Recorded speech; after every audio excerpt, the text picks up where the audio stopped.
Ya, pemirsa, kita menuju ke Semarang, Jawa Tengah terlebih dahulu untuk mengetahui bagaimana suasana peringatan Hari Kemerdekaan di sana. Dan di sana sudah ada rekan Rahman Pratama yang akan melaporkan secara langsung.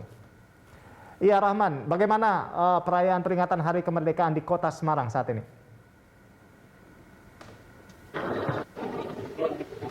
Ya, Rolando dan juga pemirsa mungkin sama dengan daerah-daerah lain ya. Hening dalam kemerdekaan, mungkin itu yang bisa menggambarkan perayaan kemerdekaan pada tahun ini, tahun yang sama dengan tahun 2020, di mana perayaan hari ulang tahun ke-76 untuk tahun ini, Republik Indonesia, ini dirayakan dalam masa pandemi COVID-19.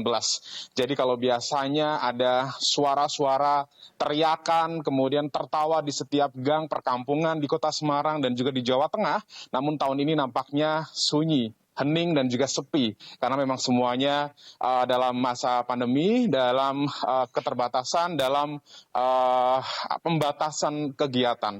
Nah, kalau di Kota Semarang tadi upacara pengibaran bendera merah putih dilakukan pukul 7 waktu Indonesia Barat, juga dilakukan dengan keterbatasan peserta, jumlah peserta yang terbatas. Kalau biasanya tidak pandemi begitu, para pelajar juga ikut menjadi peserta, namun pada tahun ini tidak ada peserta dari kalangan pelajar.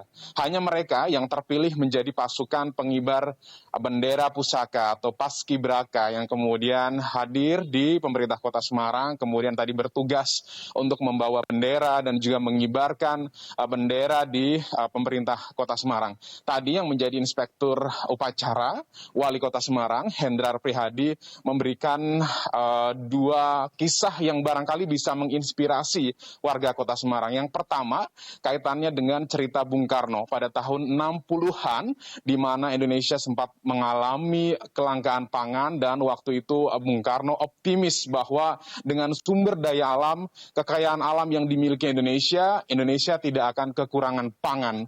Dan kemudian kisah pohon kurma yang bisa tumbuh di tengah padang pasir.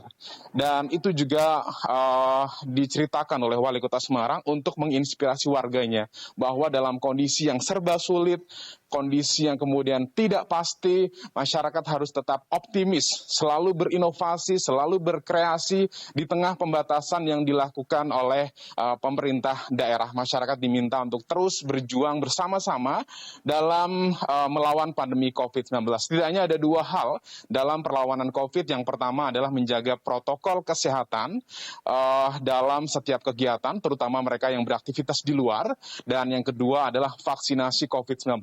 Hendrar Prihadi menceritakan bahwa vaksinasi di Kota Semarang ini sudah lebih dari 60% capaian sasaran untuk warganya yang seharusnya mendapatkan vaksin. Bahkan dari 60% lebih ya warganya yang mendapatkan vaksin, itu 300 lebih diantaranya sudah menerima vaksinasi COVID untuk suntikan kedua. Rolando. Baik, terima kasih Rahman atas laporan Anda dan selamat bertugas kembali. Ya, pemirsa, demikian tadi rekan Rahman Pratama melaporkan langsung dari Semarang, Jawa Tengah. Dan kita kembali